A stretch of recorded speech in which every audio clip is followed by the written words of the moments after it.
السلام علیکم پیارے دوستو، جب قیامت کا دن ہوگا اللہ تعالیٰ ہر ایک چیز کو فنا کر دے گا اور ہر جان کو صرف اپنی پرواہ ہوگی۔ ہر طرف نفسا نفسی کا عالم ہوگا کہ ماں اپنے بیٹے کو بھول جائے گی اور بیٹا اپنی ماں کو بھول جائے گا۔ اس دن ہر انسان بس اسی فکر میں ہوگا کہ وہ کسی طرح عذاب الہی سے بچ جائے۔ دوستو، جب قیامت آئے گی تو اس دنیا کی ہر چیز، ہر شخص، ہر مخلوق فنا ہو جائے گی، کچھ بھی باقی نہیں رہے گا۔ پہاڑ ریزہ ریزہ ہو کر ہوا بن کر اڑیں گے اور چاند، سورج، ستارے سب گہنا جائیں گے۔ دوستو، آج کی اس ویڈیو میں آپ کو بتاؤں گی کہ قیامت کے دن اللہ تعالیٰ کس طرح مردوں کو دوبارہ زندہ کرے گا، کس طرح تمام لوگ ننگے بدن میدان حشر میں جمع ہوں گے، حساب کتاب کس طرح لیا جائے گا، نیکوکاروں کے ساتھ کیسا معاملہ پیش ہوگا اور بدکاروں کے ساتھ کیسا سلوک کیا جائے گا۔ دوستو، ان سب سوالات کے جوابات قرآن و حدیث کی روشنی میں آج آپ کے سامنے پیش کروں گی۔ جب سے اللہ تعالیٰ نے حضرت اسرافیل علیہ السلام کو پیدا فرمایا ہے اور ان کی ڈیوٹی سور پھونکنے پر لگائی ہے، تب سے لے کر آج تک حضرت اسرافیل علیہ السلام سور کو منہ میں لیے کھڑے ہیں اور اللہ تعالیٰ کے حکم کا انتظار کر رہے ہیں کہ کب اللہ تعالیٰ سور پھونکنے کا حکم فرمائیں گے اور حضرت اسرافیل علیہ السلام سور پھونکیں گے۔ جب قیامت کی تمام چھوٹی بڑی نشانیاں پوری ہو جائیں گی اور جب اس دنیا کے فنا ہونے کا وقت قریب آ جائے گا تو اس وقت اللہ تعالیٰ حضرت اسرافیل علیہ السلام کو سور پھونکنے کا حکم دیں گے۔ یہ وہ وقت ہوگا کہ جب روحیں زمین کو چھوڑ کر آسمانوں کی طرف پرواز کرنے لگیں گی اور اس زمین پر رہنے والی ہر مخلوق، چرند پرند، انسان، حیوانات، الگرز، ہر شے اس زمین پر باقی نہ رہے گی۔ جب اس روئے زمین پر ہر چیز کو فنا کر دیا جائے گا تو ہر طرف صرف ویرانی ہی ویرانی ہوگی۔ اس وقت اللہ تعالیٰ ارشاد فرمائے گا کہ کون ہے میرے سوا کہ جس کی آج بادشاہی ہے؟ کہاں گئے دنیا کے جبار اور متکبر لوگ جو دنیا میں یہ دعویٰ کیا کرتے تھے کہ ہم ہیں سب سے بڑے خدا؟ پیارے دوستو، اسی طرح جب یہ دنیا ختم ہو جائے گی تو ہر طرف ویرانی ہوگی اور اس کے بعد ایک لمبا عرصہ خاموشی اور سناٹے کا ہوگا، لیکن یہ عرصہ کتنی مدت کا ہوگا اور اس کے بارے میں اللہ بہتر جانتا ہے۔ اس کے بعد پھر دوبارہ اللہ تعالیٰ جب چاہے گا اس زمین و آسمان کو دوبارہ تخلیق فرمائے گا اور انسانوں کو زندہ کرنے کے لیے اللہ تعالیٰ آسمان سے موسلا دھار بارش برسائے گا، جس کے نتیجے میں انسان کی ریڑھ کی ہڈی سے پورا انسانی ڈھانچہ تیار ہو جائے گا اور اللہ تعالیٰ کے حکم سے اس ڈھانچے پر پورا جسم بھی چڑھ جائے گا۔ دوستو، اسی طرح جب اللہ تعالیٰ تمام انسانوں کو دوبارہ سے زندہ فرما دے گا تو اس وقت اللہ تعالیٰ ایک مرتبہ پھر حضرت اسرافیل علیہ السلام کو سور پھونکنے کا حکم دیں گے تو حضرت اسرافیل علیہ السلام اللہ تعالیٰ کے حکم کے مطابق دوسری مرتبہ سور پھونکیں گے۔ اس وقت تمام انسان اللہ تعالیٰ کے حکم سے ننگے پاؤں، ننگے بدن، بے ختنہ اٹھ کھڑے ہوں گے جس طرح ماں کے پیٹ سے پیدا ہوئے تھے۔ اللہ تعالیٰ قرآن پاک میں ارشاد فرماتا ہے، اور تم لوگ فردن فردن ہمارے پاس حاضر ہوگے جس طرح ہم نے تمہیں پیدا کیا تھا۔ دوستو، قیامت کے دن سب سے پہلے حضور پاک صلی اللہ علیہ وآلہ وسلم اپنی قبر مبارک سے نکل کر تشریف لائیں گے۔ اس کے بعد بالترتیب انبیاء کرام اور شہدائے کرام اور صحابہ کرام اور اس کے بعد اپنے اپنے درجات کے مطابق دوسرے تمام لوگ اپنی اپنی قبروں سے باہر تشریف لائیں گے۔ قیامت کے دن کافر اپنے اعمال کے مطابق اپنی قبروں سے نکلیں گے۔ کوئی اندھا ہوگا تو کوئی بہرا، کوئی لنگڑا ہوگا تو کسی کو چونٹی کی شکل میں اٹھایا جائے گا۔ قیامت کے ہولناک منظر کو دیکھ کر کفار حیران و پریشان ہو جائیں گے کیونکہ انہوں نے اس زندگی کے بارے میں کبھی نہ سوچا ہوگا۔ پیارے دوستو، مسلمانوں کو بھی ان کے اعمال کے مطابق ان کی قبروں سے زندہ اٹھایا جائے گا۔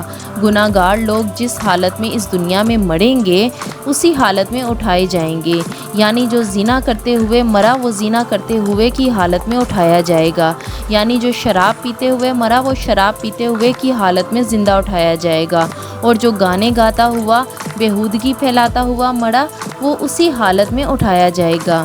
پیارے دوستو، اسی طرح جب تمام مخلوق خدا زندہ ہو جائے گی، اس کے بعد اللہ تعالیٰ ہر ایک انسان پر 2 فرشتے مقرر کر دے گا جو ان کو میدان محشر کی طرف لے جائیں گے۔ میدان حشر ملک شام کی سرزمین میں لگایا جائے گا اور تمام انسانوں کو اپنی اپنی قبروں سے اٹھ کر وہیں جانا ہوگا اور قیامت کے دن تمام لوگ برہنہ ہوں گے۔ حضور پاک صلی اللہ علیہ وآلہ وسلم سے پوچھا گیا کہ یا رسول اللہ، جب قیامت کے دن لوگ ننگے ہوں گے تو ایک دوسرے کو کس طرح دیکھیں گے؟ تو حضور صلی اللہ علیہ وسلم نے ارشاد فرمایا کہ قیامت کا دن اتنا ہولناک ہوگا کہ کسی کو اس بات کی ہوش تک نہ ہوگی کہ وہ ایک دوسرے کو دیکھے۔ اس دن ہر ایک انسان کو اپنی اپنی پڑی ہوگی، انسان اللہ کے عذاب میں مبتلا ہوگا۔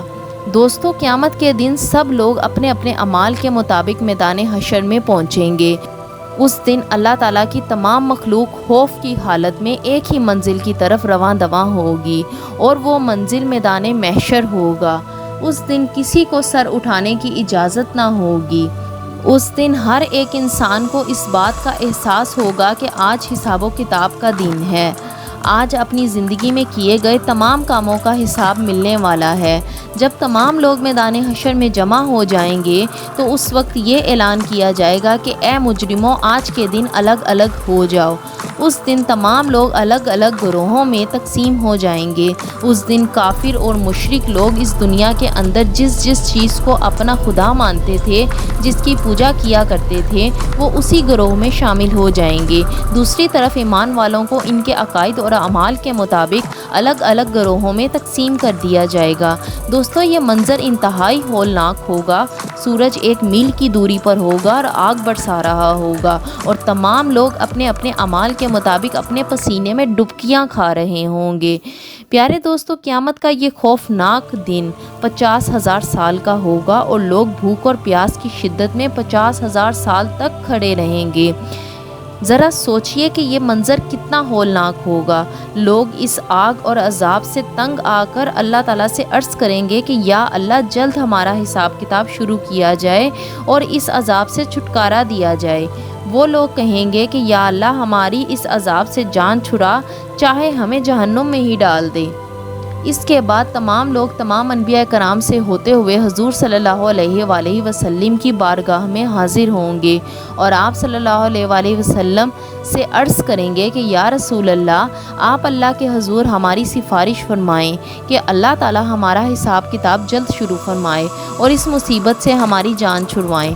اس کے بعد حضور صلی اللہ علیہ وآلہ وسلم اللہ کی بارگاہ میں ایک محبت بھرا سجدہ کریں گے اور اللہ کی حمد و ثنا بیان کریں گے۔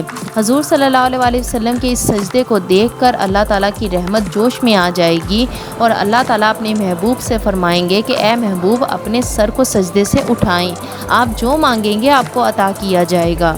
اس کے بعد اللہ تعالیٰ نزول و اجلال فرمائے گا اور اللہ تعالیٰ فرشتوں کو حکم فرمائے گا کہ تمام لوگوں کو ان کے نامہ اعمال ان کے ہاتھ میں دے دیے جائیں۔ اس دن وہ لوگ بہت خوش نصیب ہوں گے جن کا نامہ اعمال ان کے دائیں ہاتھ میں دیا جائے گا، اور وہ لوگ بد نصیب ہوں گے جن کا نامہ اعمال ان کے بائیں ہاتھ میں دیا جائے گا۔ پیارے دوستو، جب لوگ اپنے نامہ اعمال کو اپنے ہاتھوں میں دیکھیں گے، انہیں اپنی زندگی میں کیے گئے سب گناہ اور اعمال یاد آ جائیں گے۔ اس کے برعکس وہ لوگ جنہوں نے اپنی زندگی اللہ تعالیٰ کی اطاعت اور فرما برداری میں گزاری ہوگی، ان کے چہرے اپنے نامہ اعمال کو دیکھ کر مزید تر و تازہ ہو جائیں گے اور اہل ایمان خوشی خوشی ایک دوسرے کو اپنا نامہ اعمال دکھائیں گے۔ کفار یہ دیکھ کر حیرت کا اظہار کریں گے کہ یہ کیسا نامہ اعمال ہے جس میں ہر چھوٹے بڑے اعمال کا ذکر ہے۔ دوستو، ان سب کے بعد سوالوں جوابوں کا سلسلہ شروع ہو جائے گا۔ اللہ تعالیٰ جسے چاہے گا اسے بغیر حساب و کتاب کے جنت عطا فرما دے گا۔ سب سے پہلے قیامت کے دن مشرکین سے حساب و کتاب لیا جائے گا۔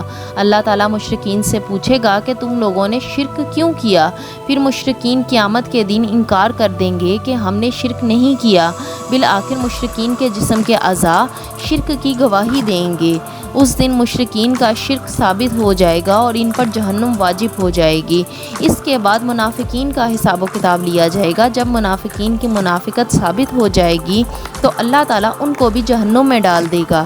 پیارے دوستو، اسی طرح حساب و کتاب کے بعد اہل ایمان کا نمبر آئے گا تو اللہ تعالیٰ کا اہل ایمان سے حساب لینے کا انداز نرالا ہوگا۔